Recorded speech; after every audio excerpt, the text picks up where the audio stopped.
పాలమూరు జిల్లా రాజకీయాల్లో ఆ నియోజకవర్గం ఇప్పుడు హాట్ టాపిక్. ఒక నేత రానుండడంతో పాత వాళ్లకు గుబులు పట్టుకుందట. ఒక్క సీటు కోసం ముగ్గురు పోటీ పడే పరిస్థితి. పీసీసీ చీఫ్ సొంత జిల్లాలో ఈ పొలిటికల్ వార్ ఆసక్తికరంగా మారింది. ఇంతకీ ఎవరా నాయకులు?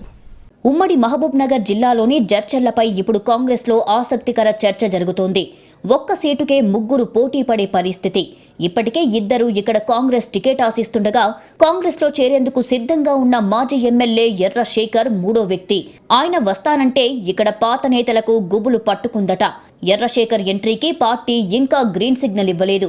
కాకపోతే జిల్లాలో కుల సమీకరణాలను దృష్టిలో పెట్టుకుని ఎర్రశేఖర్ను చేర్చుకునేందుకు పీసీసీ చీఫ్ రేవంత్ ఆసక్తి చూపిస్తున్నారు.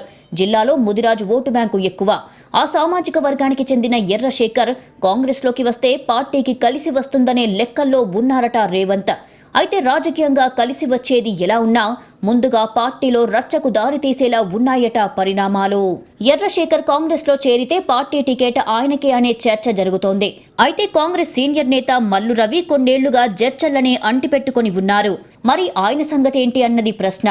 రేవంత్ పీసీసీ చీఫ్ కావాలని ఉత్తమ్ శిబిరం నుంచి బయటకొచ్చిన మొదటి వ్యక్తి మల్లు రవి. ఇప్పుడు రవిని కాదని ఎర్రశేఖర్కు సీటు ఇస్తారా? అదే జరిగితే రవి పరిస్థితి ఏంటి? ఇంకో నియోజకవర్గానికి పంపితే ఆయన ఒప్పుకుంటారా? తేలాల్సి ఉంది.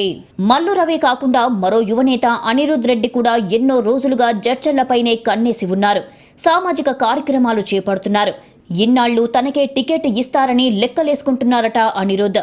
ఆర్థికంగా సామాజిక పరంగా బలంగా ఉండటంతో పోటీకి ఉవ్విళ్లూరుతున్నారు ఈ యువనేత.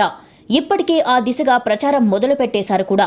దీంతో జడ్చర్ల కాంగ్రెస్ మూడు ముక్కలాటలా మారుతుందేమోనని క్యాడర్ ఆందోళన చెందుతోందట. మరి ఈ పంచాయతీకి పీసీసీ ఎలాంటి ముగింపు ఇస్తుందో చూడాలి.